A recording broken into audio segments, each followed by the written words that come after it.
Stay Fresh gang. Currently on my way to the shop right now. Got like a 45 minute drive to the shop every day. Today is probably gonna be a busy day. It's gonna be a busy weekend because we got Labor Day on Monday. Let me roll these windows up because it's probably too loud. Y'all can probably hear me now. I'll get back to y'all when I get to the shop. We at Old Fashioned Pancake House. What's up, YouTube? I Stay Fresh J Bands. Y'all know what it is, man. Out at Old Fashioned Pancake House. Start off the day before I head to the shop. First appointment in like 30 minutes, so I gotta go. Moving advertisement because I'm always in this joint. But anyways, I just had a client walk in right now, so let's see what kind of cut we about to do. I'm gonna show y'all. Here we go. So I'm gonna start out by combing his hair down all the way around, just so I can kind of see what I'm working with before I start out cutting his hair.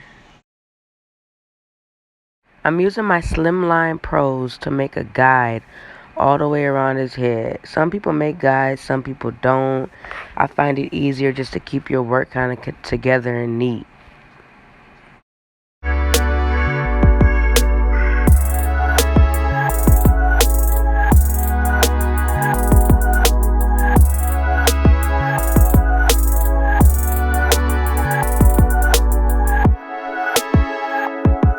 So the client asked for wavelength on top, so I'm going to take my one guard halfway open, and I'm going to go with the grain.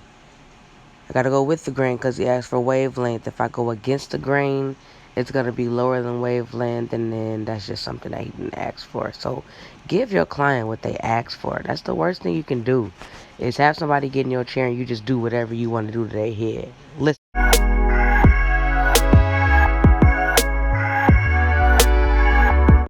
So now I'm going to take my wall seniors, open them all the way up, and I'm going to make another guide. I'm making this guide like a 1/2 inch up.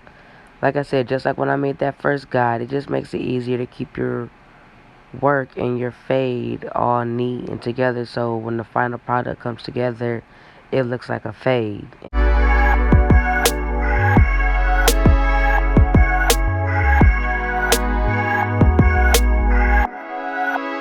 Alright, so now I have my half guard. I'm going to take this guard and I'm going to go up a 1/2 inch and make another guide.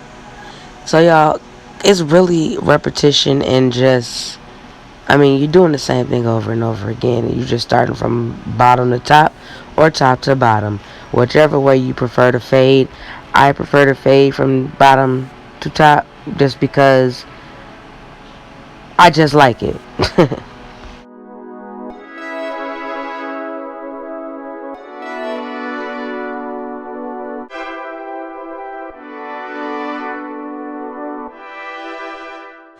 So after I've done that, I'm going to take my one and just kind of do the same thing. I'm going to make another guide, but this time I'm flicking when I get to the top because I don't want to make another line.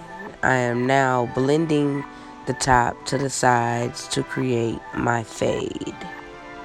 So now I'm taking my 1.5 and I'm just going to clean up a little bit around the top just because I'm not cutting the top any lower. I'm just getting that bulk right there from that heavyweight line that was there, knocking that out, and then you'll see it all come together.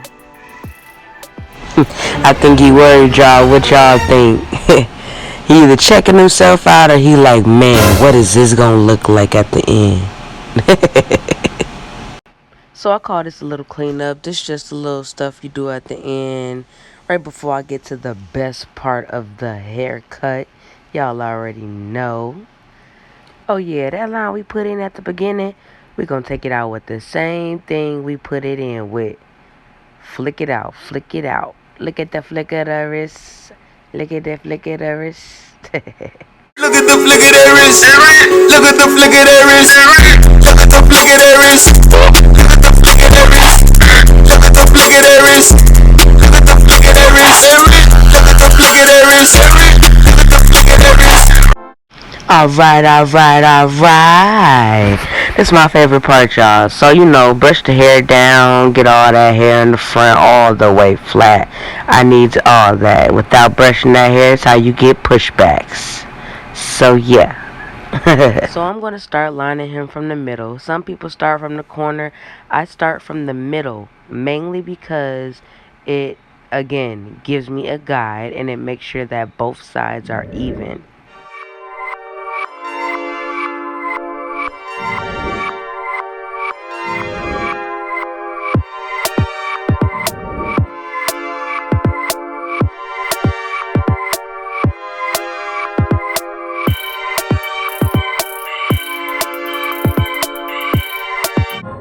So I'm going to hit him with the razor just to give him that extra crispiness along his hairline. Believe me, it makes a difference.